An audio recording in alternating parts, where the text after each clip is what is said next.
Okay. Hello, everyone. We're recording this probably just for internal purposes, but you never know.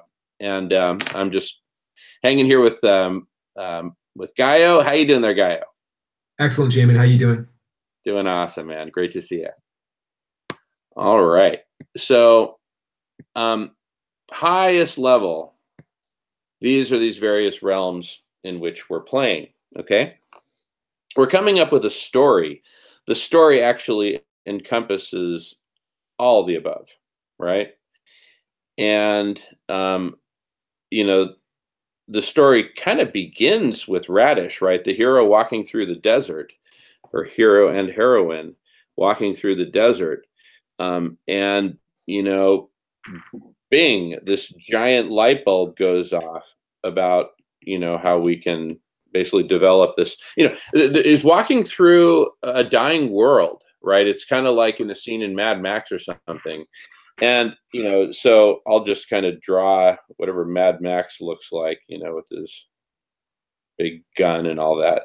Anyway, so you got Mad Max over here. And, you know, very dark scenario. Boom, light bulb goes off. We can become brilliant. With that, we engineer and it just a badass solution that makes everyone's jaws drop, right? But at first, it's just on paper, right? And brilliant idea, Einstein, but how the hell are you ever going to do that? Right? And then come all this whole realm of solutions, right? And watch how we come full circle to know the place for the first time. Story. That's the big solution, right? Yeah. And that will drive people waking up, because people want to wake up to an inspiring world, right? Not a shitty world. And it's a pretty shitty world right now, so people are asleep. Mm-hmm. They're overdosing on Facebook, alcohol, hoarding, you name it, right? Like I've always said, Bill Gates is the biggest heroin addict on the planet. His particular flavor of heroin is money, but it stimulates exactly the same centers on the brain. Money and ego. He's addicted to two flavors of heroin: money and ego. Being the richest man in the world, and now he just got overtaken by a Roger Bannister who's just cruising by. Anyway, so people wake up, and then people put pressure on the government, all very peacefully, legally, etc., right? But actually this pressure can take a number of different forms. And regardless of which country, in some countries it'll be all the way to revolution, right? In some cases violent. Not that we're advocating for that. In fact, the extent to which we can drive people towards compassionate forms of nonviolent, peaceful, constructive, regenerative revolution, right? Loving those words. Anyway, that's one whole set of things that they'll do. People transform lifestyles, right? By doing stuff like building our colleges and living there, and just being hyper efficient and regenerative, greenhouse agriculture and all kinds of good stuff. And then lifestyles, but also the economy as a whole, right? With things like good old triple C, right? For example. So anyway, all of these, just consider for a moment, Michael, just consider for a moment that all these four things that I just, identified, right? And many others of that class, right? Of basically, very fuzzy, apparently, but nonetheless super real. And I know I don't need to convince you of that. Transformations, right? Consider that all of these represent a big, let's call it plataforma de cojones. Esta es una That's a platform of cojones. All these golden balls, right? Being all the stuff from the fuzzy world, right? That becomes, the platform, and in fact, gantry, right? For all this engineering to come to life, right? For the rocket ship that is all these solutions, which moments ago people were laughing about, ah ha ha ha ha, great on paper, but how are you going to do it? Boom, right? All those social, political, spiritual, consciousness, communication, media, all the soft stuff, all the stuff that's not blast furnaces, right? And chemical plants and advanced clean room manufacturing. Anything that's not in the engineering realm, that's in the softer realm, right? The realm of story, the realm of media, the realm of politics. You with me, brother? I'm with you. I got it already. I understand. Just say amen every now and then, and I'll know you're on track. Yeah, I'm here. I've got it. I'm okay, with you. Because I can't see you, so just say amen every now and then or something like that. Okay. Okay, or J-man if you prefer. All right. So, and of course, you see how we come full circle with story to know the place for the first time and the importance of it, the vitality of it, right? How vital it is.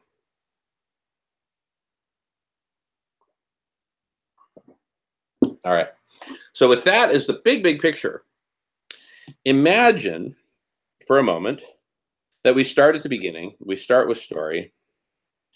Here we are. We're in the middle of Mad Max, or at the beginning of Mad Max, right? It's looking violent. It's not looking cool.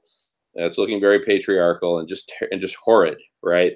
So our hero, which is really humanity, right, comes, humanity is the hero. Humanity is the man of the year. Time Magazine Man of the Year, harking back to the 50s when it was Man of the Year. Can you imagine? Anyway, Person of the Year is humanity. We get it together, but we get it together largely because the story gets a bunch of coders and other awesome folks, coders, philosophers, you name it, all come together, and bam, co-create Radish. It has yet to be created. We're at the early stages, and there's tremendous amount more to go. So it's a story, because all this has to happen in record time. The story has to just excite the heck out of people. And then we work on the engineering, right? Using the platform, and brainstorming and, Wixonomy and full stuff. Mm-hmm. And then now we'll have, that takes us a heck of a lot further down the road towards this thing called reality, right?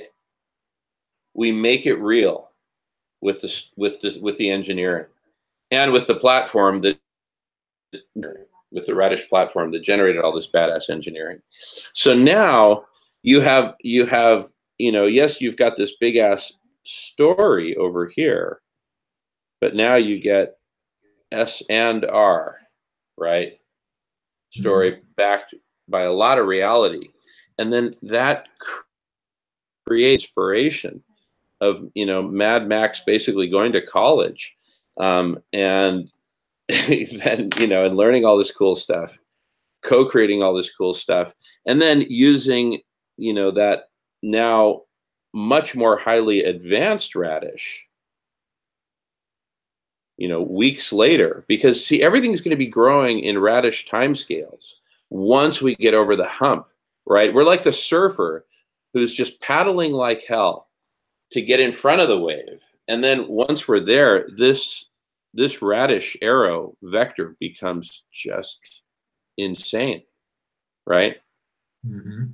Bunga, right? And by then we will mastermind this story. It will be just masterful. And people will be waking up to this positive, inspiring story. And kabam, the next day, you've got thousands of people in the streets of all major cities, not just around the country, but around the world, because it's so damn inspiring. And, and we work the domino mechanisms to go from waking up, right? Those are like the small dominoes, to getting out in the streets, to participating in radical collective intelligence, you know. So the RCI, this big fat green arrow of RCI, will orchestrate, will design the domino tumble, right? And boom, boom, boom, boom, boom. And it'll go so fast. It'll be like one of those 24-hour revolutions of history. We're basically going to design a Tahrir Square, like, you know, peaceful revolution. That's when people will start living the dream, and with things like CCC and revolutions, peaceful revolutions and transformations in government, well, now suddenly we got a lot of money coming into the picture, right? Right. And there's the gantry. And so anyway, with that is big picture stuff. There's radically, not radically, but just substantially, and focus in on what?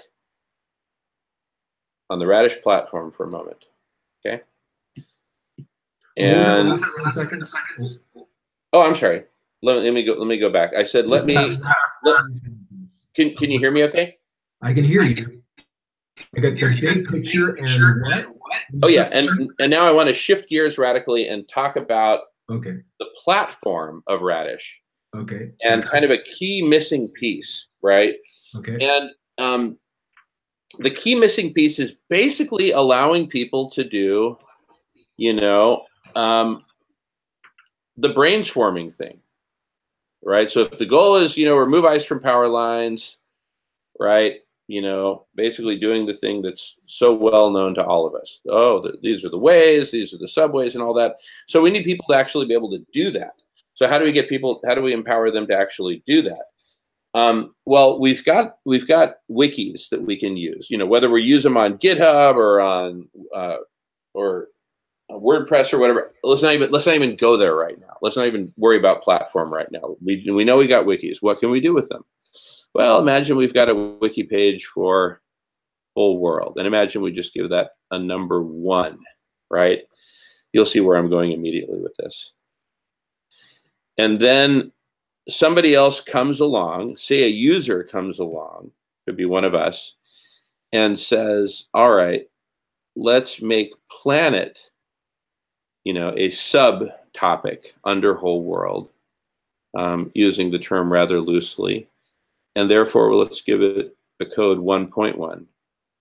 That's for planet, people, 1.2, you know,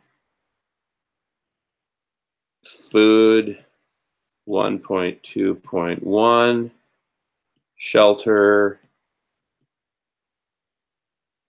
call it out, Michael, 1.2.2. Yep, you got it. Okay, and so on. So imagine that we actually, that Ram Gopal codes up the code so that basically if somebody comes to this thing right here and, you know, hits a plus sign, it'll go bing, you know, it'll copy the 1, the 2, and the 1, add another decimal, and, you know, if variable equals whatever, then, you know, okay, there's nothing there. Okay, great, 1, right? And then the next somebody hits the plus button here, you know, the code will do that same thing, but the variable will already equal 1, so you increment it, and now it equals 2, right? And 3, and so on, right? Right. Okay, so this is something we can actually implement, but then, you know, you think about the proliferation of all this, right? Hey, if anyone can create it, you know, you're going to end up with decimal, literally, you know, 239. As somebody says, oh, you know, here's another thing about food. You know, everyone's going to be talking about food. You know, somebody's going to literally create a page called, you know, here's why everybody should have St. John's wort in their diet, right? You know, literally. Right. And now, of course, we're going to try to filter out the riffraff as best we can at the application stage for membership. But, you know, but some people are just going to be loquacious. You know, some people have even accused me of that, if you can imagine. But, you know, it's just, it'll happen. And so how do we deal with that, right?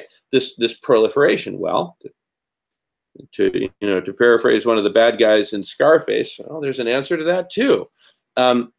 Let's say that we create a convention, right? Just imagine the convention number 1, number 2, right? So you'll have the two most popular,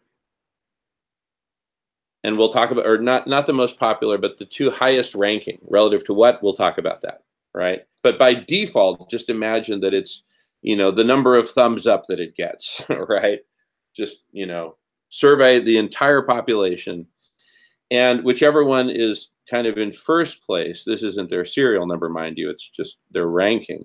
This is the number 2 ranking, and this would be number 3 and onward, right?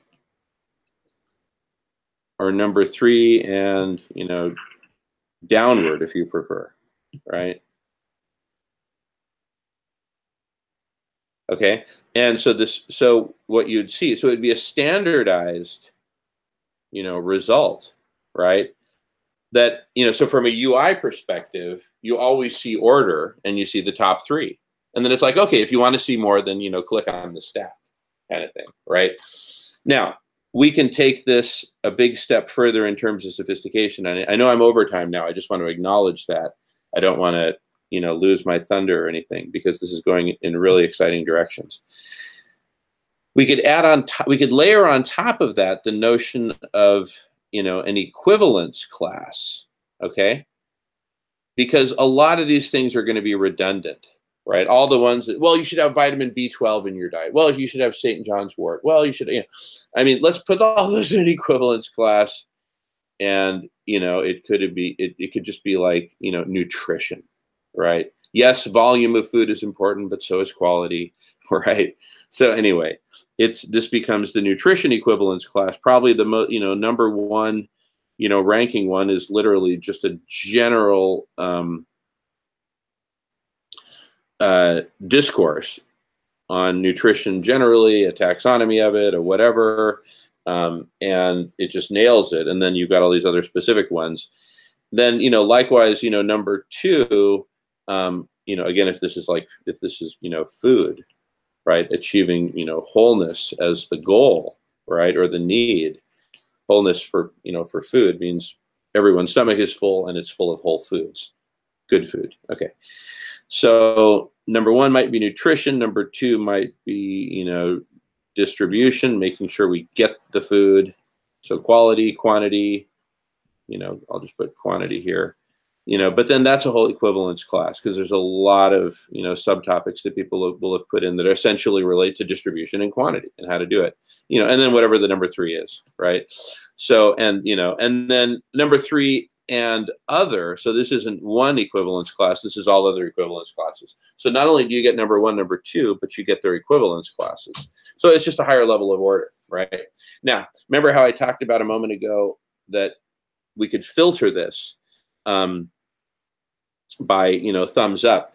We could do that for general thumbs up, or you could have some options like, you know, show me, you know, popularity by only those people who are in 350.org, right? Or only those people who have PhDs, or only those people who, you know, let's have an advanced configuration thing so that people can twist the kaleidoscope in exactly the view that they want. And, you know, or whatever other criteria, you know, whatever the AI says is important, you know, whatever, right? And this, of course, this will be a lot of fun. You know, oh, did you try out the new view, the Google view? Did you try out the Catholic view? I mean, you know, et cetera. And of course, these are all perspectives. And what is perspective? Perspective is nothing more but a vital nutrient of intelligence. It's a whole food group of intelligence, is perspective. So anyway, we get to mess around with the perspectives. We get to, you know, slice and dice and sort via equivalence classes. You know, maybe you choose a view where you see the top 10, right? 3, 4, 5, you know, all the way through, you know, 10 and beyond, right? Even that can be configurable, right? And then this is what you're seeing. So now we're literally talking about algorithmically mapping out from whole world on down a very beautiful 1, 2, 3, kabang, 1, 2, 3, kabang. You know, there's something very satisfying about chunking things out into threes. Good things come in threes and whatnot, right? So visually, it's going to be super appealing. You know, of course, some of them aren't even going to be that highly developed yet. But one of the really interesting things is if we assign serial numbers sequentially, then there can be a bit of a real estate grab for, you know, low numbers. Like imagine if you're the owner of that, for example. It's like, whoa, you know, you were like employee number 5 at Google, man. Nice. Now, and keep in mind, the new currency is not dollars, but basically contribution. And so if you've got a really tight serial number, you know, that's currency. That's value in itself. So literally 3 years ago, we predicted a land grab in this arena. 3.5 years ago, we predicted a land grab once we built out the structure that we could start filling out the taxonomy. And this is one of the ways to achieve that, because that looks a lot more impressive than, you know, this kind of number, right? Right. I mean, people care about that. I don't know. I mean, I beg your pardon? Well, I get what you're saying, though I'm not sure. I mean, are you saying that one person will own each of these? I don't understand. I don't understand the ownership. Yeah, okay. So the ownership comes in, like, if I am the one who inputs the second subcategory. I get that. I get that the person gets to choose that, but why? What? No, it's not that they get to choose that. If I'm the second person in the first, you know, to create a sub, you know, that subcategory, this serial number, is automatically assigned, right? Right. And I mean, that's very important for a number of reasons, because then when this thing has children, you want to know, you know, you want to be able to, you know, and grandchildren and great grandchildren, you want to be able to track all that, right? I get that. Yeah. Okay, so all I'm saying is, if you're the first one, if you score a really low number like this, and it's, you know, this is, you know, Jamen was the first author, okay. you know, eventually there will be others contributing to it if, you know, I accept their changes, GitHub style, but, you know, it's going to be Jamen et al., right? It's not going to be Gaio et al., right? But why would we care? Okay, so the reason you care is because having a low number address, serial number, is like having a retail shop at First and Main. How's it the same? I don't get it. It's just a number. It's just a placeholder for a topic. How am I really incentivized? Yeah. Okay. First of all, it's a minor point. It's a very minor point. So I don't want to belabor it too much. But since we've gone there, let me just be clear what I'm talking about. So,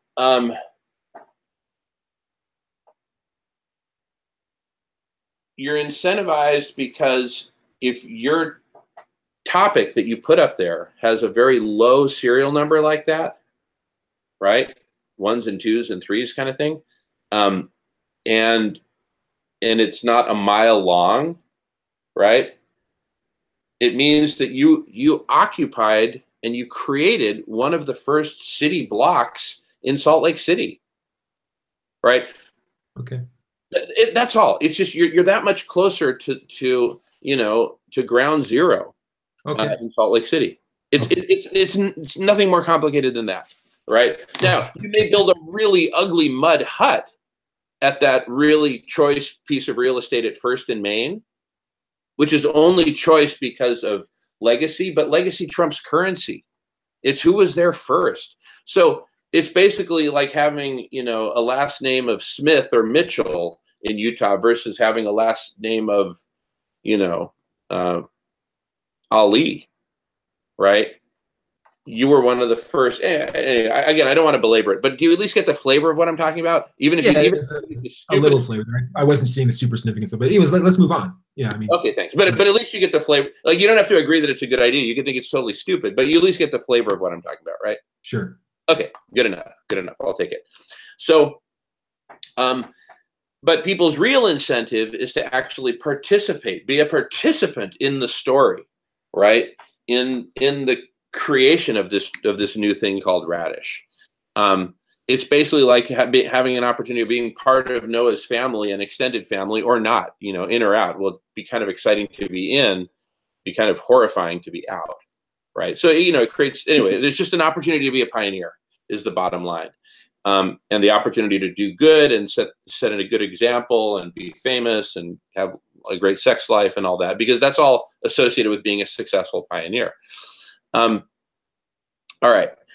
But the bottom line is it's going to be easy to implement and logical, right? I mean, you can imagine in whatever, but again, forget about platform, forget about whether it's WordPress or GitHub or a third party, or we roll our own, never mind.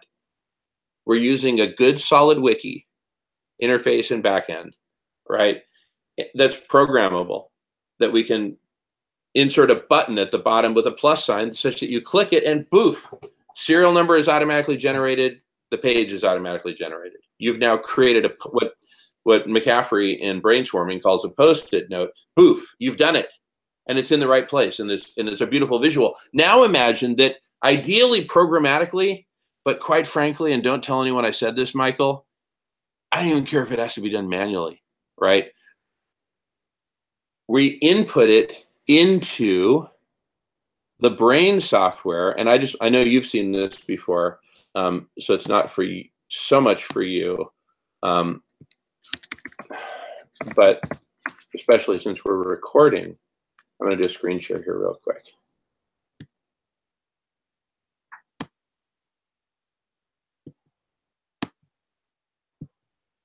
Okay, imagine we programmatically, and the brain software, which is what we're seeing here, has evolved over the years, right? We programmatically make it so, you know, you click on something, you see the children, you see the parents, you see other, you know, related connections, and we'll have all kinds of great rules and everything that we'll code in for this. And then, you know, you can just zoom around wherever you want, domains, and then desktop master chain, you know, just all this cool stuff. So anyway, you get the point. We'll have a really cool interface programmatically linked to the very logical system that I was talking about. Of serial numbers and, you know, 1, 2, 3, another, equivalence classes, all that. So it's going to be very visual, easy to play with, click around, boop, boop, boop, add stuff to the Wixonomy. And then, of course, we give birth to the concept of the Wixonomy, because there is no definite set, you know, of all the millions of things that people put under food, you know, what's the set that's both spanning, mutually exclusive, and collectively exhaustive, where there's natural fault lines between equivalence classes. And AI and humans will dance together and figure that out. Now, getting back to the big picture, if we code that up, quick and dirty or super refined or anything in between, but we get it done, right? If we code that up, then we're going to be in a very strong position, Radish-wise, right? We'll really have a solid pillar here. In parallel, we'll be building out the story. And of course, a big part of the story is what is this thing called Radish, right? That's a huge part of the story. You know, just like the geoshading part of the engineering is a huge, sexy part of the story, just as is, you know, the bigger, richer story, right? So, anyway, this is too much color. So let me back off a bit on the color code.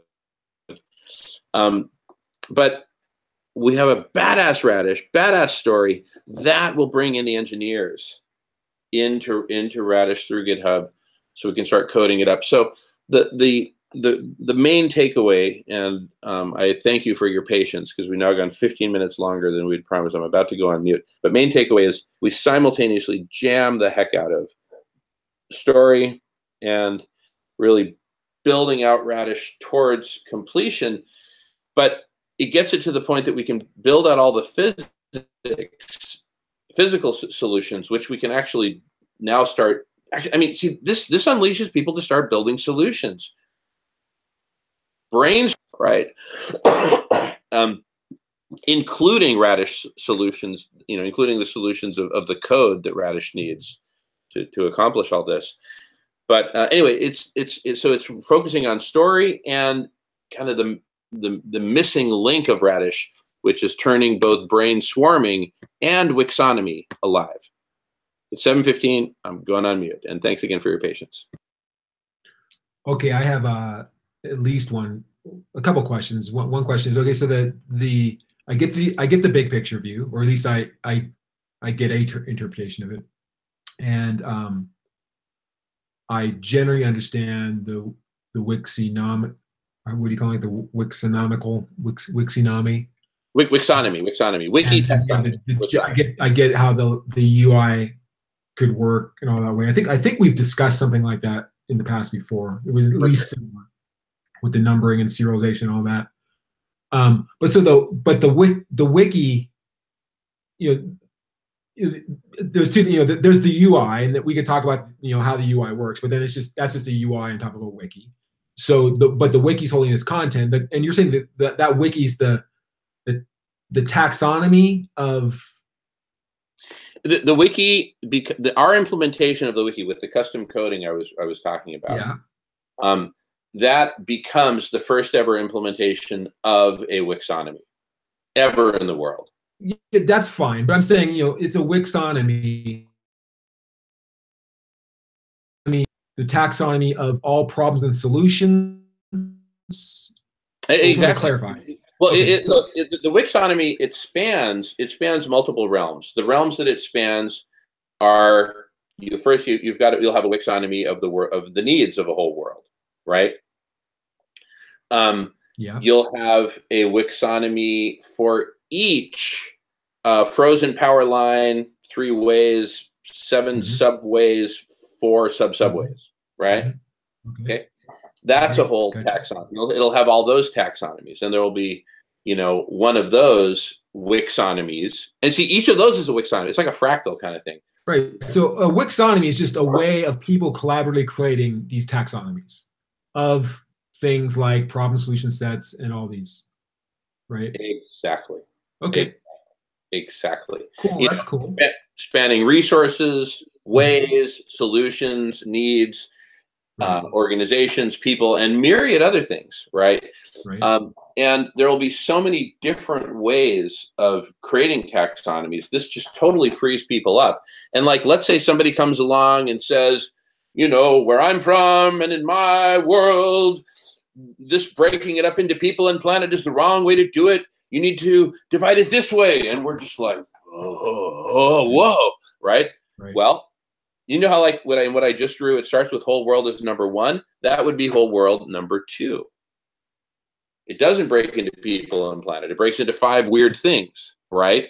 And then those 5 weird things break into a bunch of weird grandchildren and all that, right? I'm just using weird broadly, not in a negative way, but just to be like weird for my world kind of thing. But maybe it's way better, but you have to kind of get special permission to launch a whole world. But once a whole world is launched, go for it, right? I mean, that's the whole nature of the Wixonomy is don't tie people up. In fact, why not let there be a zillion whole worlds? Why not? Literally, why not? And then that's where, there's certain prestige in having a whole world number 3 rather than whole world number 3,427. Anyway, but not to belabor that anymore. Back to you. Going on mute. Keep them coming. Okay, so that's fine. And you were saying how that, I get how that relates to Radish. And I think I can see one way it relates to story, but when I'm thinking about story, and I've thought about story a lot, this is something I went to graduate school for several years with the intention of understanding how we got here so far. Wow. What's that? Wow. I went to graduate school to look at ancient human history and the evolution of consciousness, on a big scale. People like Teilhard de Chardin, who look at they go all the way back before Earth. All the trends of how evolution happens in general. It's like a story. There's there's these patterns happening, and there's patterns in human history that go back. Yeah, exactly. Art history is a good one. It's a reflection of human consciousness. So, I think about this a lot, and story itself is one of these things that's so central to the human condition, and meaning how it served us in the past. How it's actually it's it's so core to our culture and everything. You know, it predates technology even. You know, we were telling stories around the campfire by mouth long before we even had these problems, and we had perspectives around who we are as a species long before we had different problems. So we had different problems. We had, you know, the tornadoes are coming in and taking down the cornfields, and the locusts were coming in, and we had stories about that to kind of appease our minds around what the problems and solutions were, right?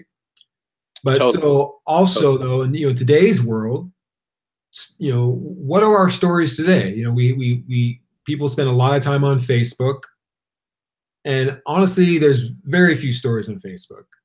Everyone's, you know, kind of like, they might say they had a really good day or a really bad day, but it's actually, you know, we had to say, well, you know, I went to the store today, my car broke down, and then I found a coin on the ground. But they just tell us that. It's not necessarily a story. It's what happened. It's an event. Like when the chief is sitting on the campfire telling the story. It's not being integrated. It's not being tied together. There's no topos. There's no place. There's no context. Well, right? There's a whole art to it too. There's a whole art to it. Meaning that, like, you know, the thing is, we still do value stories today. Where do we value stories? At the movies. People go and see Star Wars. Why? It's not the solution to any world problems. It's a complete fiction. And they may not even like such and such an actor. They may not even like science fiction. They may not like a lot of things, but still there can be a really good story. That there's a whole art to storytelling, right? Just because we deliver information or we link events together doesn't make it a story. You know, there's a whole art to making a quality thing that gets passed along. You know, people go see the new Star Wars movie. If it gets bad reviews, then people aren't going to go see that story sucked. They made a good attempt. If they just slightly tweaked it this way or that way, or if the acting had been more believable, or if they had used not that prop or something, then it would have, then people go, oh my God, I don't know what it is about that movie, but I just loved it. And then people go and see it because we all want a good story. So the point is, you know, there's a whole art to storytelling, and it's not scientific. There's definitely some principles. There's really more of an art to it. So like, so now also there's different levels of story. Like we could say, well, there's a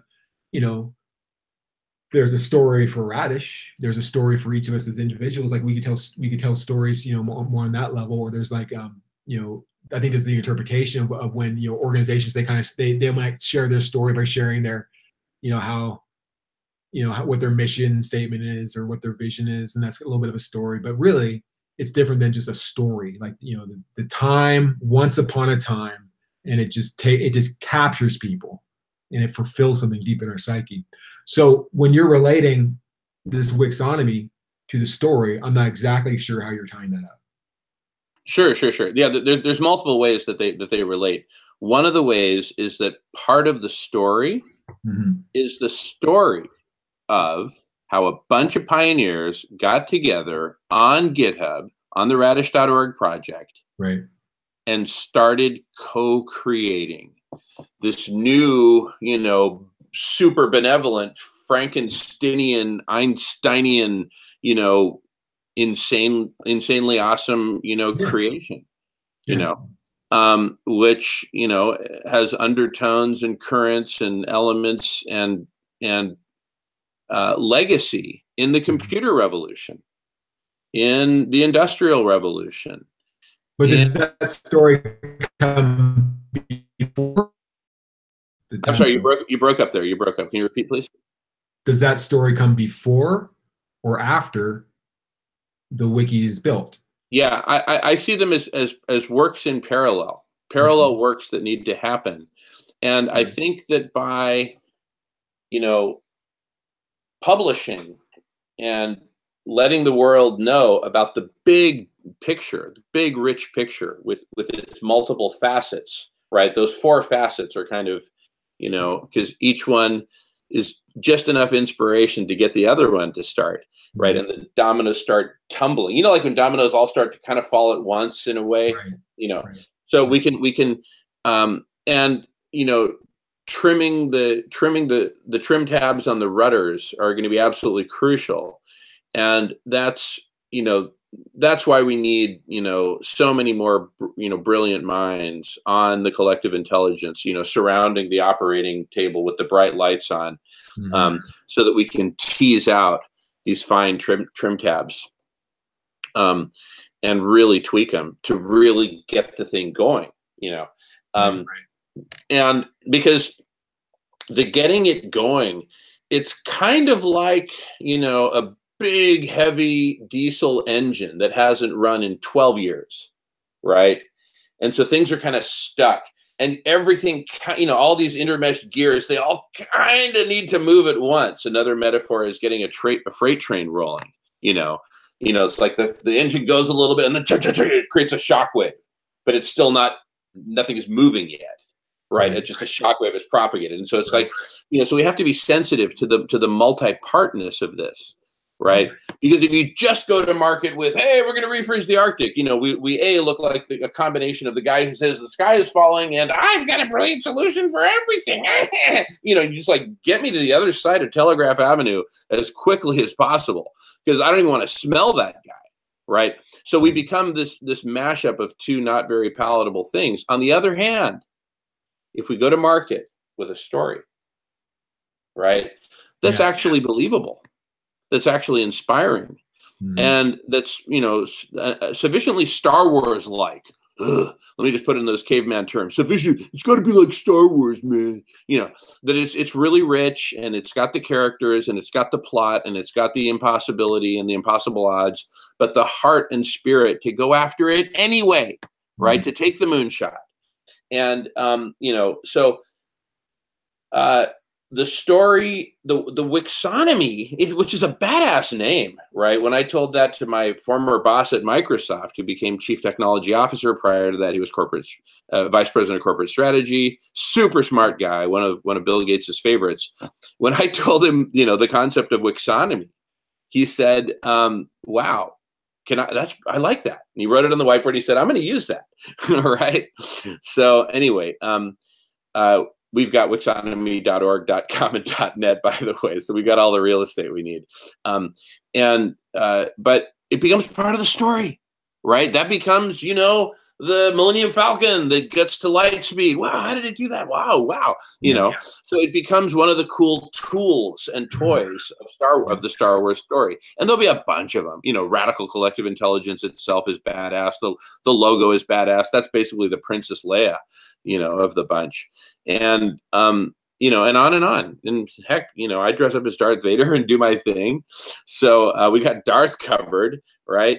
So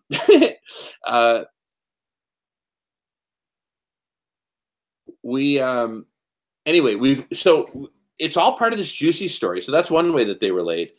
Another way that they'll relate is, story will be one of the solutions, right? Or, classes of solutions. And you can imagine the proliferation within the Wixonomy of story and elements of story. Like, hey, love where you're written so far, but insert this and bam, you'll get all the spiritual people. I'm like, really?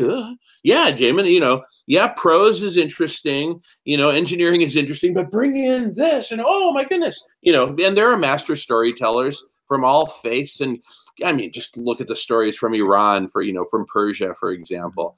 And, you name the culture, right? Mexico, France, you name it. Every culture has very rich stories. So we get to weave in all this stuff. And so now we're talking about the train starting to move, because now the Wixonomy and the ability to express yourself in any way you want and make micro contributions here, there, and everywhere, right? And then the AI layers that we start to, talk about. And at some point, some frustrated programmer is going to say, I'm tired of listening to these guys have, 10-minute check-in meetings where they don't advance it. Here's the code you need. Here's the open source R language structure that you need to implement. And it's all open source, it's all free. And poof, we wake up the next morning and we're like having our morning coffee. It's like, holy shit, transcription is done. And we're like dancing around the living room like the old man and woman in that story about the elves who put their shoes together every night, right? we're just dancing, or, and then we're off to the races, because then all these videos get transcribed, and then some other whiz bangs, ex Google or who knows where they come from, or even students who just get it, figure out the indexing and how to map it to the existing Wixonomy. And now we're on fire, because it's like, okay, show me the conversations that happened in the last 24 hours that relate to this hot topic that everyone's blowing up, right? And this way, with the Wixonomy, that's just the answer, because that way anyone gets to come in with any topic they want to discuss, and bam, right? And, if they're just throwing stuff out there and they don't even know where to connect it, well, eventually the AI will be connecting it, right? Or other people will help them, right? We'll have wiki police, just like. It's 7:30. I just have some questions. Like, I totally get it, and I personally am really inspired by the whole story thing. That's a lot I think about, and I've got some of my own projects I'm working on in that realm. I could share at some point. But also, I'm like, so in the scope of where we're at right now, and this, I'm hearing that maybe were you suggesting we go forward and have CP and Ram Gopal beginning to develop this technology?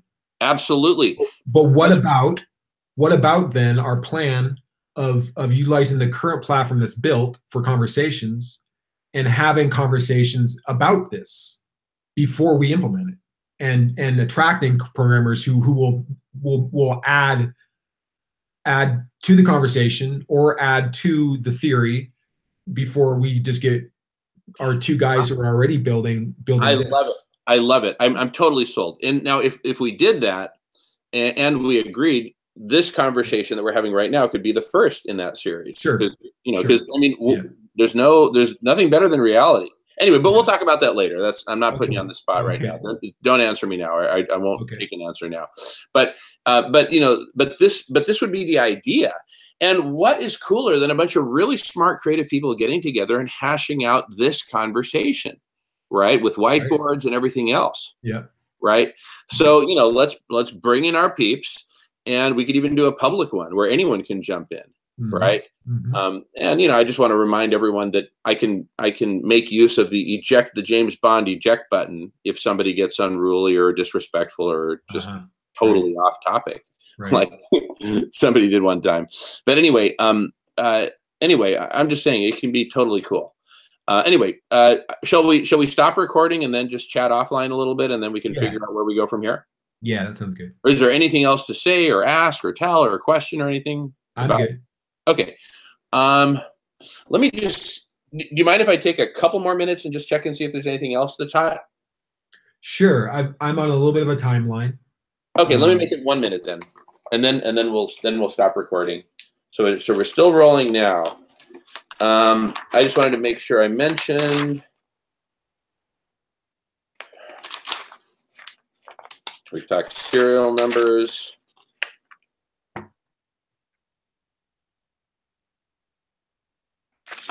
Oh yeah. One other thing I wanted to mention is when you go from the needs Wixonomy, right, all the way down to a leaf node, now from a leaf node you can break out into ways and subways, right? Imagine that way higher up in the needs Wixonomy, like in water, for example, there's some solution that just benevolently impacts water everywhere in whatever form. I'm just hypothetically, okay? That would map not to some leaf nodes about water. It would map to the water topic itself. And why not? And then the serial number that connects it would be the serial number that gets you to water. And then imagine an symbol NW, like Northwest. What does that stand for? Need to way. Boop. NW would be in the serial number, and then you'd start a whole way Wixonomy that builds from there, starting with number 1. That's way, then subway, subway, etc. So that's the way that they all get stitched together. I just wanted to mention that. Yeah. And oh yeah, and then there's this quasi-fractal like. So we talk about the Wixonomy breaking down this way. Imagine you've got something in the Wixonomy that's like the smartphone as a solution or part of a solution. Well, there's a whole bill of materials explosion for the smartphone. Imagine that going out horizontally as like a clickable thing, right? It's like an optional clickable thing, so you can go deeper into the thing horizontally rather than vertically. Anyway, just wanted to mention that. I'm just throwing out a couple of juicy tidbits. And then I started coming up with a whole index of the different types of connections between topics. So we can get really programmatic about this. And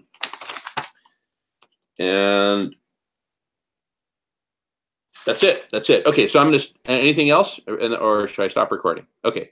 Thanks, everyone, for watching, whoever watches this, even if no one does. And thank you, Gaio, Michael Gaio, and we'll talk soon. Okay, see you all soon. Arigato.